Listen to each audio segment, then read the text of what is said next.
Muy buenas noches, bienvenidos a Contexto Global de France 24. Yo soy Elena Lozano y todo lo que verá a continuación es noticia. Iniciamos. Ultimátum para Volodymyr Zelensky. Donald Trump advirtió que tendrá que gustarle el plan de paz elaborado por su gobierno para ponerle fin a la guerra entre Rusia y Ucrania. En respuesta, el presidente ucraniano lamentó que su país deba de elegir entre perder su dignidad o perder a su principal aliado. Y Vladimir Putin dijo que se trata de un primer paso con puntos a discutir. El Poder Judicial de Perú ordenó la captura internacional y 5 meses de prisión preventiva contra Betsy Chávez, la ex primera ministra durante el gobierno del exmandatario Pedro Castillo. Es procesada por intento de golpe de Estado y se encuentra refugiada en la Embajada de México en Lima. Al menos 227 estudiantes y profesores fueron secuestrados en una escuela católica al noroeste de Nigeria. Los raptos fueron perpetrados por hombres armados y sin embargo se desconoce a qué grupo pertenecen los sujetos. Y ocurren en medio de presiones al gobierno nigeriano por las amenazas de Donald Trump sobre una acción militar en la nación africana. En nuestra sección de cultura hablaremos de 2 películas, el estreno en salas de cine del espectacular segundo capítulo de Wicked, la adaptación del musical de Broadway, que reescribe El Mago de Oz con una bruja mala del oeste luchando contra el autoritarismo, y la llegada a la plataforma de streaming de Amazon Prime Video de la cinta que representará a Argentina en la carrera para los Oscar, Belén, o la historia real de una argentina encarcelada durante 881 días por homicidio tras sufrir un aborto espontáneo. Conversaremos en minutos con nuestra colega especializada en temas culturales, Lea Aurel. Y en economía iniciamos hablando de la guerra en Ucrania más tarde.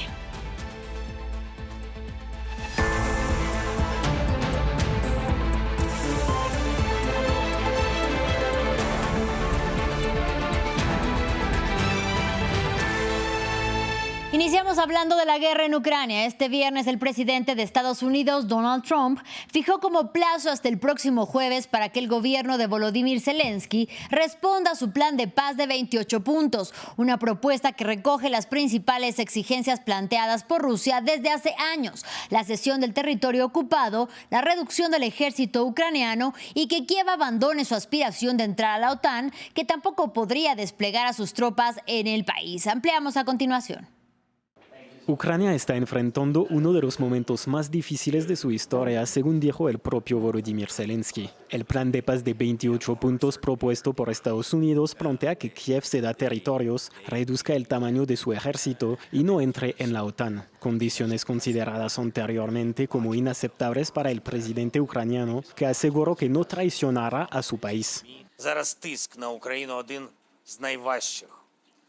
La presión sobre Ucrania es ahora más fuerte que nunca. Ucrania se enfrenta a una decisión muy difícil: o perder su dignidad o perder un socio clave, o escoger los difíciles 28 puntos o exponerse a un invierno difícil y otros riesgos.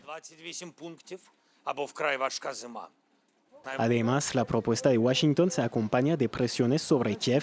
Estados Unidos amenazó con suspender el intercambio de información de inteligencia y el suministro de armas si el gobierno de Zelensky no acepta el acuerdo, según 2 fuentes citadas por Reuters. Por otro lado, el plan cumple con varios objetivos de Moscú, como la no integración de Ucrania en la OTAN o ganancias territoriales en la región del Donbass, Kherson, Luhansk y Zaporizhia.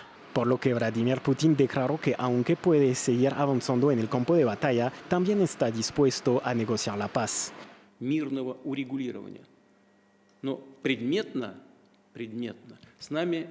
Creo que el plan puede servir de base para un acuerdo pacífico definitivo, pero no se ha discutido con nosotros en detalles y puedo adivinar por qué. La razón sigue siendo la misma. La administración estadounidense no ha conseguido el acuerdo de Ucrania. Ucrania se opone. Украина против.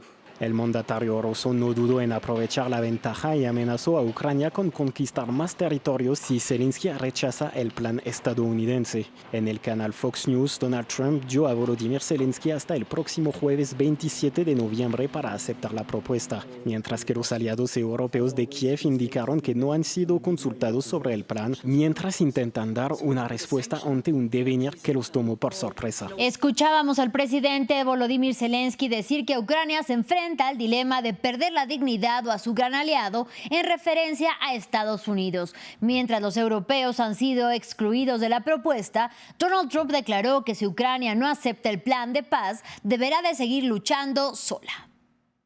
¿Qué opina el presidente Zelensky sobre su plan? ¿Se reunirá con él? He hablado con su gente, tenemos un plan. Es horrible lo que está pasando. Es una guerra que nunca debió haber ocurrido. Nunca habría ocurrido si yo fuera presidente y es una vergüenza y sentí que debieron haber actuado más rápido. Pero es un invierno frío y usted habla de los servicios públicos, pero muchas de las grandes centrales energéticas han sido atacadas, por decirlo de forma amable. Tenemos una manera de lograr la paz. Creemos que tenemos una manera de lograr la paz. Él tendrá que aprobarlo. Y en otro frente de guerra en la Franja de Gaza, Israel continúa con sus ataques pese a que rige un cese el fuego desde el pasado 10 de octubre. Según UNICEF, desde entonces, Israel ha matado en promedio a 2 niños al día en el devastado enclave palestino. Y a pesar de las dificultades, el Programa Mundial de Alimentos informó que la situación de abastecimiento de ayuda humanitaria está mejorando lentamente. Diego Bazzani nos cuenta. En medio del tan valiente cese al fuego, Gaza busca volver a la normalidad, luego de que esta semana el ejército israelí llevara a cabo varios ataques aéreos y terrestres en diferentes puntos de la franja, dejando decenas de muertos y heridos. La UNICEF denunció que las operaciones de las tropas de Benjamin Netanyahu, posteriores al cese al fuego, han perjudicado especialmente a la población infantil. This is during an agreed ceasefire. The pattern is staggering. El patrón es tremendo. Desde el 11 de octubre, mientras el cese al fuego ha estado en vigor, al menos 67 niños han sido asesinados en incidentes relacionados con el conflicto. Decenas más han resultado heridos. Eso es un promedio de 2 niños al día desde que entró en vigor el alto al fuego. Algunas organizaciones internacionales aseguran que en el enclave palestino se están normalizando algunas actividades. Las cosas están mejor que antes del alto al fuego, pero nos queda un largo camino por recorrer y el apoyo sostenido es más importante que nunca para ayudar a las familias a reconstruir su salud, su nutrición y sus vidas. Sin embargo, muchos ciudadanos denuncian que bienes como el combustible siguen siendo escasos. Hoy estamos experimentando una grave crisis de transporte. El combustible no está disponible en este momento y el transporte público es extremadamente deficiente. Por otra parte, en aras de cumplir los acuerdos vigentes, sigue la búsqueda supervisada por miembros de Hamas de los cuerpos de los últimos 3 rehenes israelíes fallecidos en cautiverio que todavía permanecen en el suelo del enclave palestino. Seguimos en Gaza. Más de 130 estudiantes e investigadores solicitan a Canadá que les conceda visados para poder asistir a las universidades de su país, que ya les han ofrecido un cupo, y algunas solicitudes llevan más de 18 meses en trámite. Esto sin ningún avance, y 2 de estos estudiantes aceptados en Canadá ya perdieron la vida.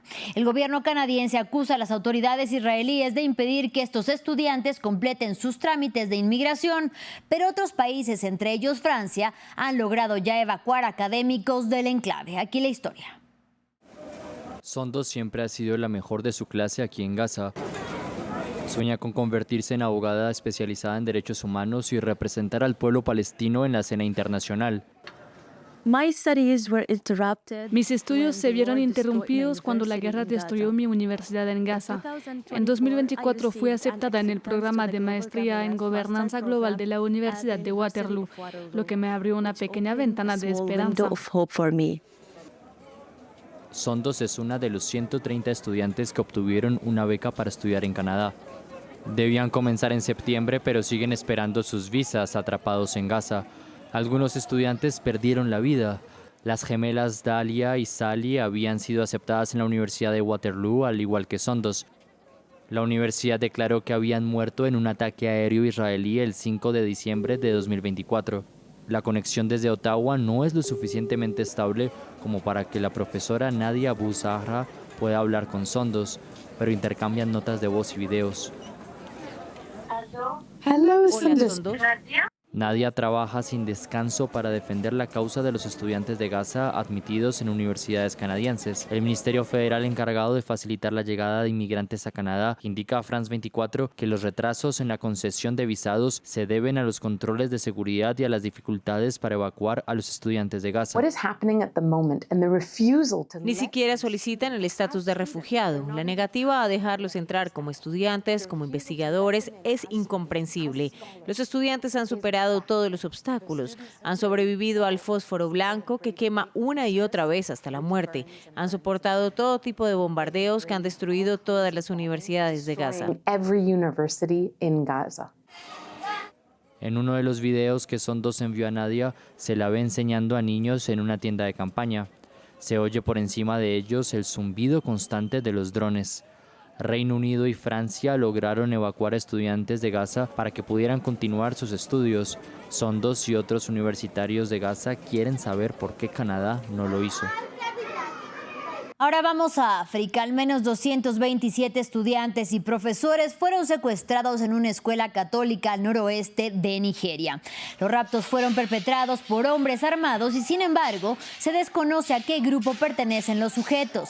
Y ocurren en medio de presiones al gobierno nigeriano por las amenazas de Donald Trump sobre una posible acción militar en la nación africana, en donde el mandatario estadounidense asegura que miles de cristianos están siendo asesinados. Recordemos que antes de hoy el más reciente secuestro ocurrió el lunes en el estado de Kebbi a 25 estudiantes. En Brasil, en la ciudad amazónica de Belém, la COP30 amaga con finalizar sin un acuerdo sólido. El motivo, un texto final que ni siquiera menciona las energías fósiles. Por ello, un bloque de países se niega a firmar ningún consenso y las negociaciones en la cumbre climática de las Naciones Unidas, que debían finalizar esta tarde, pueden alargarse. Albert Naya tiene los detalles. Una COP30 que amaga con finalizar sin consenso y la piedra en el zapato se llama energías fósiles, que no iban incluidas en el texto final. Hay una gran división entre países que quieren incluirlo y los que no. Es uno de los aspectos que debemos discutir. ¿Qué países no quieren incluirlo? Los que producen petróleo, Arabia Saudita, Rusia. Otro resumen de lo que hay hasta ahora viene del representante de Bruselas. Las conversaciones siguen, hablamos luego. Numerosas organizaciones climáticas han destacado la opacidad de las negociaciones, mientras el presidente de la presente cumbre climática ha dejado claro no poder hacer nada para alcanzar un consenso. Recuerden que quien decide no soy yo, sino los países, por lo que se trata de un proceso impulsado por las partes y esta presidencia quiere que sean los países quienes aporten soluciones. Yo no voy a decidir por los países. Un texto bloqueado por un grupo que se niega a no mencionar los hidrocarburos, mientras la presidencia se mantiene firme en que las energías fósiles no se mencionarán. Los países árabes, por su parte, señalan al bloque que se opone a la aprobación del texto, sin acuerdos a la vista sobre un consenso que elimine la mayor parte de las emisiones de gases que provocan el calentamiento global. De Brasil vamos a Colombia. La policía del país sudamericano anunció la incautación de 14 toneladas de cocaína. Se trata del cargamento más grande de esta droga en la última década. Tuvo lugar en el puerto de Buenaventura, en la costa pacífica, y en medio de presiones de Washington a Bogotá, con sanciones financieras a raíz de que la Casa Blanca retirara a Colombia de la lista de países aliados en la lucha contra las drogas. En el puerto de Buenaventura fueron incautadas aproximadamente 14 toneladas de clorhidrato de cocaína. Este resultado reafirma nuestro compromiso en la lucha contra el narcotráfico y, por supuesto, a las finanzas criminales, con efectividad e inteligencia policial y el control portuario. Y en más temas de la región latinoamericana, la justicia de Perú emitió una orden de captura internacional y ordenó 5 meses de prisión preventiva para la ex primera ministra Betsy Chávez. Es procesada por rebelión y por conspiración en el caso en el que el expresidente Pedro Castillo está acusado de intento de golpe de Estado. Sin embargo, Chávez está refugiada en la embajada mexicana en Lima, mientras Lima y Ciudad de México rompieron relaciones. Nos lo cuenta Jesús Yajure. Perú ordena la captura de la exministra Betsy Chávez, procesada por delitos de rebelión y conspiración en la causa que lleva a lo que es calificado como intento de golpe de Estado en 2022 por parte del expresidente Pedro Castillo. Chávez ocupó brevemente el cargo de primera ministra tras ser juramentada por Castillo en noviembre de 2022, quien fue luego destituido y arrestado tras anunciar la disolución del Congreso.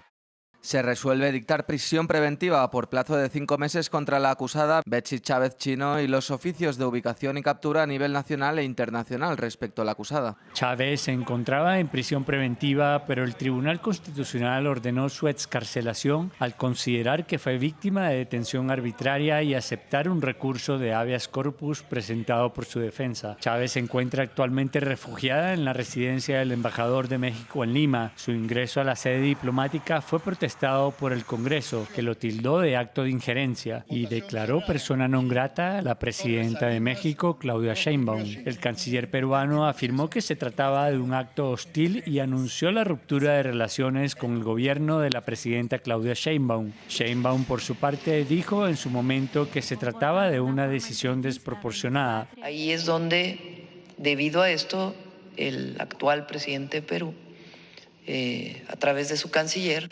toma la decisión de romper relaciones diplomáticas con México, que desde nuestra perspectiva está fuera de toda proporción, pero es una decisión que ellos toman. De ser hallada culpable, Chávez se enfrenta a una pena de al menos 25 años de cárcel. Castillo, que ha tildado todo el proceso en su contra de un circo, defendió a Chávez, para quien dijo no pedía clemencia, sino justicia. Se da por concluida. Es tiempo de cultura en France 24. Y para actualizar acerca de las últimas noticias del mundo de la cultura y también dar recomendaciones, ya está con nosotros aquí en el estudio Lea Aurel. Qué gusto otra vez estar contigo, Lea. ¿Cómo estás, Selena? Es un placer estar aquí también contigo. Lea, pues vamos a iniciar con el séptimo arte y con uno de los estrenos más esperados para final de año. Se trata del segundo capítulo de Wicked, dirigido por, finalmente, Jon M. Chu. Sí, Elena, por fin llegó este segundo acto de la adaptación a la gran pantalla del célebre musical de Broadway que reescribe la historia de la bruja mala del oeste, planteando una pregunta necesaria: ¿quién decide qué es el bien y qué es el mal? Por eso, debajo de los disfraces coloridos, de los divertidos momentos de baile y de las conmovedoras canciones interpretadas por las maravillosas Cynthia Erivo y Ariana Grande, Wicked es una fábula mucho más política y actual que lo que parece. Aquí el Mago de Oz busca mantener el control sobre el pueblo utilizando un enemigo común, esta famosa bruja mala, pero el poder de una amistad inesperada podría cambiar sus planes.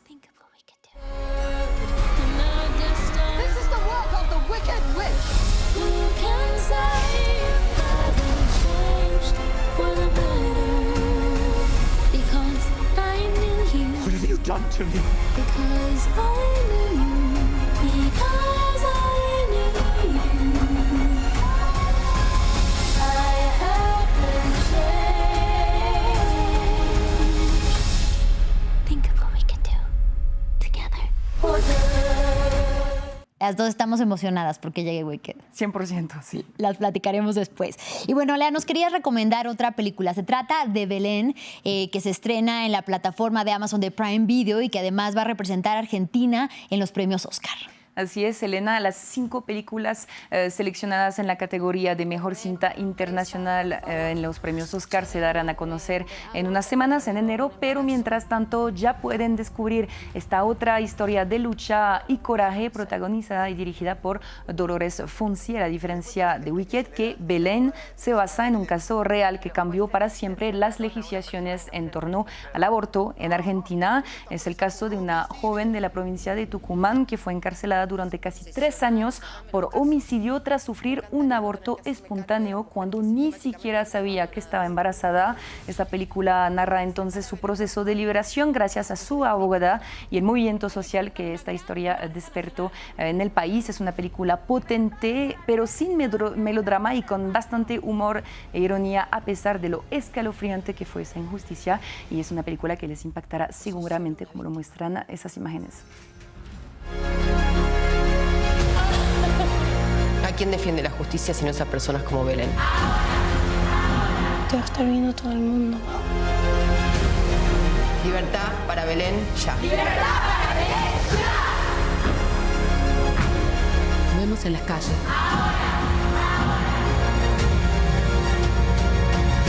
Te voy a dejar sola.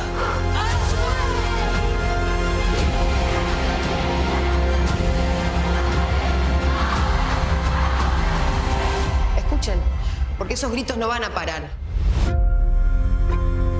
Bueno, Lea, y vamos a cambiar porque tienes otras noticias del mundo de la cultura que nos quieres contar para esta semana. Exactamente, Elena, y para seguir con el tema de las heroínas femeninas del mundo del cine, les quería mostrar esta estatua de Bridget Jones que fue inaugurada en el Parque de Leicester en Londres. Es una suerte increíble, declaró su actriz, la británica Renée Zellweger, que ha interpretado durante más de 20 años a este icónico personaje conocido por sus desventuras amorosas y su afición al vino blanco. Así que para los fans del diario de Bridget Jones ya saben dónde se la pueden cruzar. Y del lado de Nueva York es un cuadro que estuvo al centro de todas las miradas esta semana, retrato de Elizabeth Lederer, pintado por el austríaco Gustav Klimt, que se vendió el martes por $236 millones, convirtiéndolo en la obra más cara de arte moderno subastada y en la segunda obra más cara jamás subastada. Solo el Salvator Mundi, atribuido a Leonardo da Vinci, lo superó, vendido por $450 millones en el 2017. Decíamos que superó un récord tanto para la casa de subastas como para una obra de arte. Tal cual, Elena, tal cual. Ahí está. Bueno, Lea, pues vamos a cerrar esta crónica como cada semana con un poco de música, que de eso sabes mucho también. Bueno, Elena, vamos a empezar con Y ahora, ¿qué más? El nuevo álbum de Alejandro Sanz, donde el español se puso a experimentar con ritmos diferentes y sobre todo colaboraciones interesantes como Karin León y Elena Ross, entre otros. Y el mismo Alejandro Sanz lo explicó, este álbum representa el cierre de una etapa y el inicio de una nueva marcada por la innovación y la conexión con nuevas generaciones. Del lado de Canadá, ahora Tate McRae lanzó la edición de lujo de su álbum So Close to What, con unas nuevas canciones y con un alucinante video para su tema Nobody's Girl, donde la cantautora se divide en un caleidoscopio de bailarines. Y desde Francia, la reina del pop, Aya Nakamura, también estrenó este viernes un nuevo disco llamado Destiné, un disco que les pondrá a bailar sin preocuparse, como ella misma lo canta en su tema Nos Tres, que les propongo escuchar para despedirnos.